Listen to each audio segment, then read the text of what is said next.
the COVID pandemic. Studies over 80% of South Texans residing in my congressional district identify as Latino, but only 19.5% of 3 and 4-year-olds are enrolled in publicly funded preschool. What impact do you think Build Back Better Act will have in supporting our economic recovery and getting folks back to work? I know we're talking about this labor shortage, but specifically, do you believe investing in child care and universal pre-K will bolster our economic and labor market recovery? Yes, I absolutely do. As I mentioned previously, one of the reasons that even before the pandemic, women's labor force participation in the United States fell short of that in many developed countries is the lack of public support for childcare and paid family leave.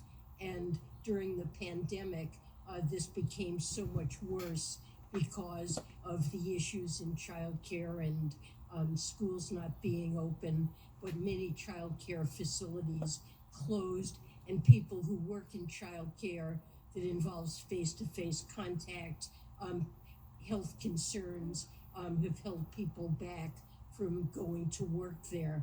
So Build Back Better will subsidize childcare so that it's affordable for almost all American families, and provide 2 years of universal pre-K for 3 and 4-year-olds.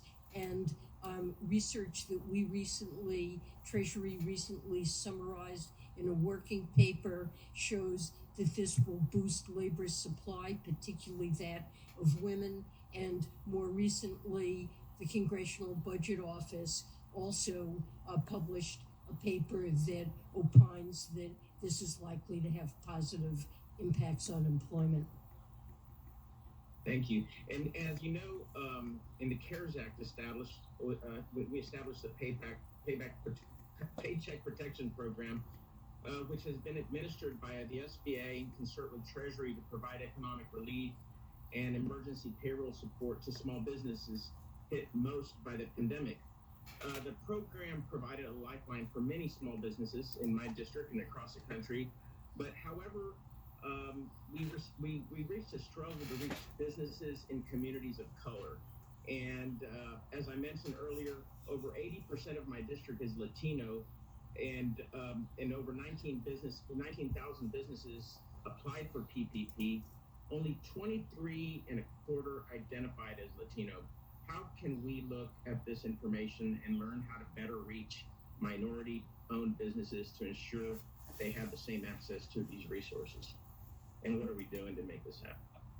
Yes, well, I mean, in the more recent payroll protection program, priority was given to CDFIs and MDIs to have access to those funds in order to provide better support to minority areas.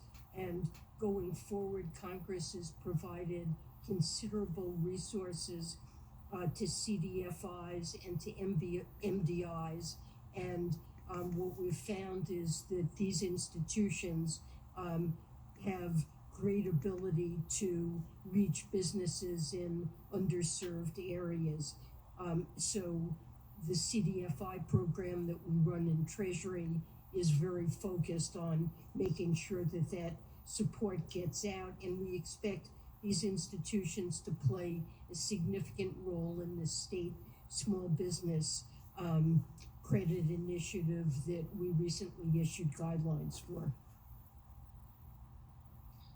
Thank you. And lastly, I just want to ask a question on the Emergency Capital Investment Program that was established and consolidated on the Appropriations Act of 2021 to encourage low and moderate income community financial institutions to bolster their efforts to support and engage with small businesses in their communities. I understand the deadline to submit application The gentleman's for the time program has was expired. Okay, thank you. The gentleman from Texas, Mr. Taylor, is now recognized for 5 minutes. Thank you, Madam Chair. Appreciate the opportunity to be here with you. Chairman Powell, I'm sure you're familiar with Milton Friedman's treatise, Free to Choose. Yes. and this is an important, college textbook, I would think, on economics, and I would commend Chapter 9 to you, The Cure for Inflation.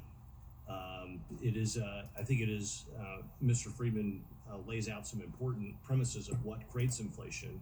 And I'm sure you're familiar with the fact that the M2 money supply has gone up very dramatically. You're familiar with the Federal Reserve holdings and trillions of dollars of debt, the very dramatic increase on your balance sheet.